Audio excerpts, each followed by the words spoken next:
Kumusta mga kanaisi? Welcome back sa ating YouTube channel, Pilipinoisi. So, ngayong araw, another update naman tayo about naman ito sa WPS na ating mahal. So, ang video ito ay mula kay Maldes Castle. So, meron itong bamagat na Chinese General pinapaatras na lahat ng barko ng China. AFP confirmed nagsisi-uwian na lahat China. So, my goodness, parang magandang balita to min ha. Biruin mo, pinatras at nagsiuwian. So, yan yung panonoorin natin. So, ang video ito ay mula kay Melbs Castle. So, supportahan nyo yan. Tapos, yun, syempre, kung trip nyo ng mga ganitong reaction video, may kasama kayo manood. Huwag nyo na rin kalimutang supportahan yung YouTube channel natin, Filipinoisi. So, mga kanoisi, hindi na natin to patatagalin pa. Simulan na natin, baka agawin pa ng China. Again, ang pamagat ng video ito, Chinese General pinapaatras na lahat ng barko ng China. AFP confirmed nagsisi-uwian na lahat China. So, again, Melbs Castle, Pilipinoisi, like, comment, share, subscribe. Start. PLA Navy warship papaatrasin na daw. Barko Ulit. Chinese PLA Navy warship papaatrasin na daw. Barko ng China Coast Guard at Chinese Maritime Militia papauwi na daw. Mukhang may masamang balak dito ang China. Dito payag daw ang Chinese Navy na paatrasin ang lahat ng kanilang barko. Pero kapalit nito ang pag-withdraw ng AFP ng Typhoon missile ng US Army. Meron na. So, kapag kaganyan, ewan ko na lang kung maniniwala tayo dyan.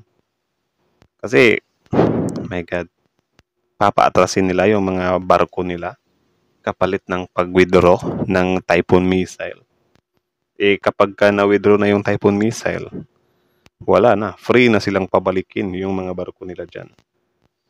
Diba? Ba't paatras lang?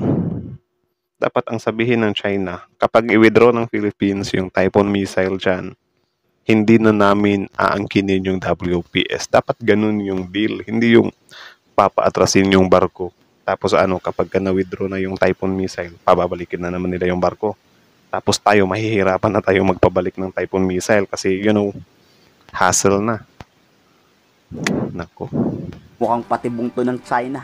Puro mabubulaklak kasing salita ang lumalabas sa bibig ng mga Chinese ngayon. Kahapon si Mao Ning inuutos si Pangulong Marcos na ang tunay na pagkakaibigan daw na kay Xi Jinping. Ngayon itong Ministry of National Defense, China naman ang mang-uutos sa Armed Forces of the Philippines at Philippine Coast Guard. Actually, grabe na talaga kapag nagpa-auto pa yung Pilipinas dyan. Dito handa raw ang China sa masinsin ng pag-uusap. Basta aalisin lang raw ng Philippine Army ang mid-range capability missile ng Amerika. China firmly opposes the US deployment of the mid-range missile system in the Philippines. Tapos, firmly pa talaga, The Philippine side eaters to the US and attempts to introduce the Typhoon mid-range missile system. Haters. Instigating geopolitical confrontations and arm race and intensifying regional tensions. Talaga, arm race. Kayo na nga yung mas malakas, diba? Paano nyo sasabihing arm race kung hindi nga namin kayo maabutan sa usapang lakas? Nak ng tepeng.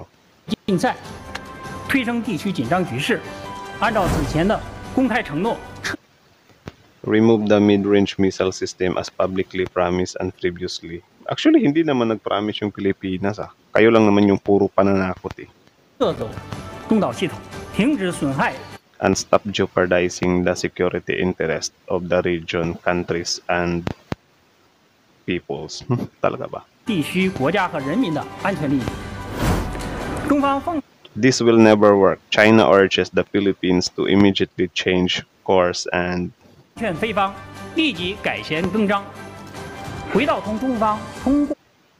return to the right track of resolving issues through negotiation and consultation. Sarap talaga sampalin itong mga taong to . Negotiation yung mga mata nyo. Paano negotiation? Pabor sa inyo? Ay, nako. Pero kahit pauwiin nyo yan, kahit paatrasin nyo yan, wala daw tatanggalin na US missile sa Pilipinas. Dapat lang. Ito raw ang papanindigan ng AFP ayon yan kay spokesperson Francel Padilla. Kung may karapatan raw ang China magpalakas ng kanilang army, May karapatan rin daw ang AFP mag-modernize ng war capability nito. Mismo. 'Di ba? Mismo. Even nga yung Japan, 'di ba? Nagpapalakas na nga yung Japan ngayon, 'di ba? Kahit na, I think may mga kasunduan dati dahil sa nangyaring noon yung WW2. Pero anong ginagawa ng Japan ngayon? Nagpapalakas din sila unti-unti kasi syempre napapansin na nila na yung mga bansa-bansa na mga kalaban nila nagpapalakas na rin. Paano sila pagdating ng araw? 'Di ba? Kung kumpiyansa sila. So ibig sabihin ba nun, yung Japan nagbabalak na naman na sakupin na naman yung mga sinakop nila dati. Hindi naman ganoon, 'di ba? Nagpapalakas ang Japan kasi nagpapalakas din lahat ng bansa. Tapos ngayon tayo dahil sa yung administration natin ngayon gusto nang palakasin yung depensa natin. Yung China lang yung pipigil sa atin. Pipigilan tayo. Talaga ba? Nak ng tokwa, oh. Wala raw sino man o anumang bansa ang makapagdikta sa nais gawin ng militar. Tama. There is no single entity or a foreign nation who can dictate how we would be fortifying our defenses. Tama. So, kung ano po yung plans natin to fortify our defenses as a nation, wala pong dapat na mag-intervene on how we would be doing. Naman po ang modernization. Sana in English to para, maintindihan din ng mga Chinese na yun, projects na nandyan for the Armed Forces of the Philippines is for the defense of the Philippines. So Tama. Lahat yan, sir, we're looking at modern warfare and kung ano po yung present na challenges that we are facing, and we are actually nag-a-adjust tayo to the modern times. May BrahMos supersonic missile ang Philippine Army, pero kulang pa yan. Kailangan pa dagdagan ang weapon system ng missile ng Army to defend our country. Yun. May experience na tayo dahil pinasabog na ang US missile na to ng AFP. Kaya mas maganda kung magkakaroon tayo ng sariling version ng Typhoon missile. Oo nga, What if magkaroon tayo ng sariling version tapos kahit sabihin man lang natin na hindi niya malalampasan yung Typhoon missile ng US, at least man lang meron din tayo sa mga around 90% ata. Diba? Ang nakakainis lang dito, iniiyak ka ng China. Ano yun? Grabe ang lakas ng trip. Kung sino pa yung kalaban nating bansa, sila pa yung nagdidikta sa atin kung hanggang saan lang yung lakas natin. Like what? Ano yun? Parang naghahamon ka ng suntukan ba? Tapos sinabi mo na, huwag kang gumamit ng kamay, ha? Ganun. Lakas manganing. Yan ang kinakatakutan ng China. In fact, we already have the BrahMos mid-range missile systems. We are wanting to get more of the latest weapon systems. Yun. That includes the mid-range capability. So, as early as now, while we don't have them yet, just like what we did with the Stingers, with the Javelins, we start training already, even if we don't have them in our inventory. Palaisipan pa rin sa akin kung bakit takot na takot ang China dyan. May ballistic missile sila, may nuclear missile sila. Kayo, ano sa tingin nyo ang dahilan bakit nagpapanik ang China ngayon? Komento sa baba ang inyong salo. Ay, nako. So, yun lang naman mga kanoys. So, 8, 9. So, yun lang naman mga kanoys. So, kayo naman sasabi nyo doon. Comment down below. Tapos yun pag-usapan natin yan sa comment section. So, again, ang video yun ay mula kay Melds Castle. Susuportahan nyo yan.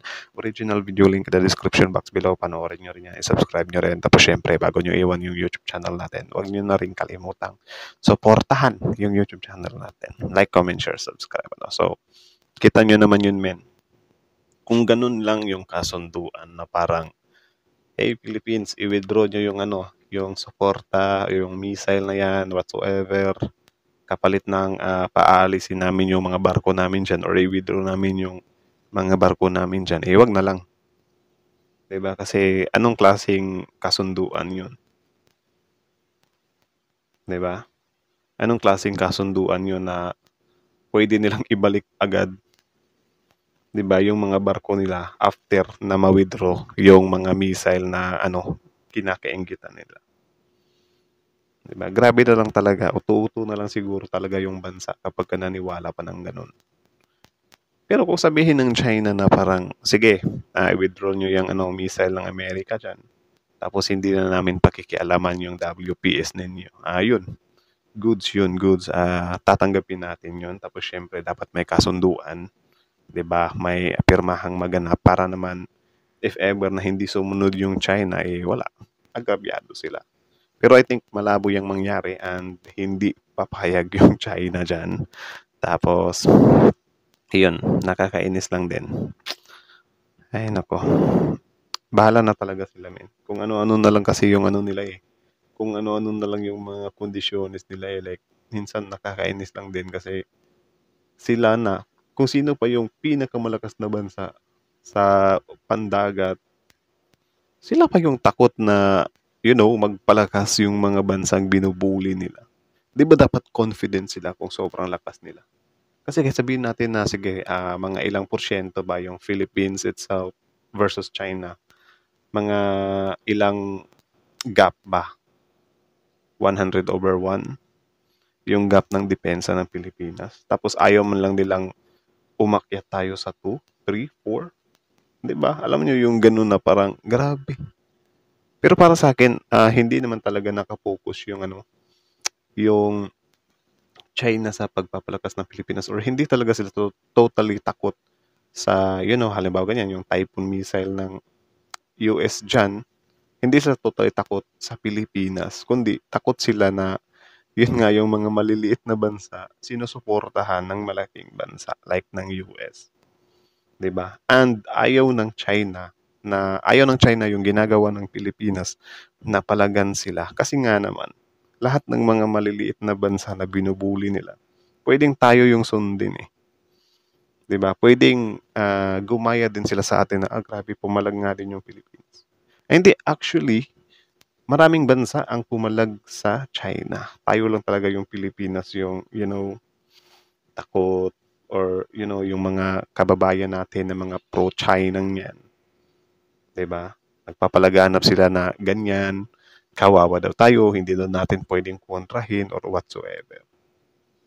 Pero, wala na. Aminin na natin, men. Kailangan talaga natin ang tulong ng Amerika. Kasi yun nga, meron o wala yung Amerika, yung China, patuloy pa rin sa layunin nila, patuloy pa rin sa panghaharas nila. Pero na lang siguro kung ang gagamitin nyo, kayo mga pro-China, gagamitin yung solusyon is ibigay na yung WPS sa China. Yun yung gamitin nyo na argumento. Huwag nyo gamitin yung argumento na huwag nating palagan yung China, huwag nating palagan yung China. Kasi nakakaano yun Minsan maano tayo ba na, so anong gusto nyo kung hindi natin titindigan itong China? 'Di ba? Ayaw yung tindigan natin yung WPS dahil yun nga magkakaroon ng gulo. Ayaw nyo rin namang ibigay yung WPS. So ano yung stand nyo dyan? Kasi kung diplomasya or yung usap-usap, hindi ngayon umiepekto sa China. Hindi nga nila tinatanggap yun. Wala nga sa vocabulary nila yun na tanggapin nila yung usap-usap na yan. 'Di ba? So bago nyo sabihin na wag nating i-provoke yung China, bigyan nyo muna ako ng argumento na halimbawa ganyan, yung ibigay na lang yung WPS. 'Di ba? Kung aaminin nyo na sige, isuko na lang natin yung WPS, yun na yung stand nyo. So in short, wala. Ayaw nyo ipaglaban yung future generation natin. Ayaw nyo ipaglaban yung teritoryo natin. And can you imagine, mas nakakatakot pa yan if ever may mga bansa din gaya ng Malaysia na baka gayahin din nila yung pandadarag ng China. Kasi alam nila na, itong Pilipinas pala, konting pananakot lang. Wala, isinusuko na nila yung teritoryo. So yung Sabah naman ngayon. So ano pang ibang teritoryo na pwedeng i-claim ng mga kapitbahay nating bansa. So mauubusan yung Pilipinas niyan. 'Di ba? So yun lang naman, kayo na bahalang humusga. So again, Melbs Castle, supportahan nyo yan. Tapos syempre, our YouTube channel, Philippine Eyes, like, comment, share, subscribe. Philippine Eyes is out.